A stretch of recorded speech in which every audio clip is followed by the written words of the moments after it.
Si vous avez vu les alignements de Carnac dans le Morbihan, vous savez sans doute que cette région du sud de la Bretagne est réputée pour le nombre phénoménal de ces mégalithes. C'est simple, il y en a partout. Des menhirs isolés, alignés, en cercle, en rectangle, des dolmens, des tumulus, des cairns, bref, on dit souvent que c'est la plus grande concentration de mégalithes du monde. Mais il y a une autre région qui revendique le titre, c'est la Sénégambie. Entendez l'ensemble Sénégal plus Gambie en Afrique de l'Ouest. Là-bas, à cheval sur les deux pays, il y a une zone de 33 000 km² qui est couverte de plus de 30 000 mégalithes, notamment des cercles de pierre et des menhirs sculptés, comme sur le site de Ouannar. Ces constructions sont beaucoup plus récentes que celles du Morbihan parce qu'elles datent d'entre 300 avant Jésus-Christ et 1500 après Jésus-Christ, et ce sont principalement des monuments funéraires. Sur le site de Siné Ngayen, par exemple, les cercles de pierre sont des tombes collectives et les archéologues ont montré que les corps avaient subi une première phase de décomposition avant d'être rassemblés dedans. Il y a encore énormément de recherches à faire dans la région, notamment des études ADN, pour savoir si les personnes enterrées dans les monuments sont de la même famille.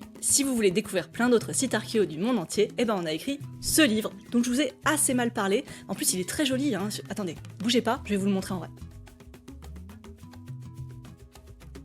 Voyez, il est comme ça, alors vous le voyez, voilà, il est magnifique, il est petit, il est rose, il est hyper bien illustré, il est très joli, et il vous attend.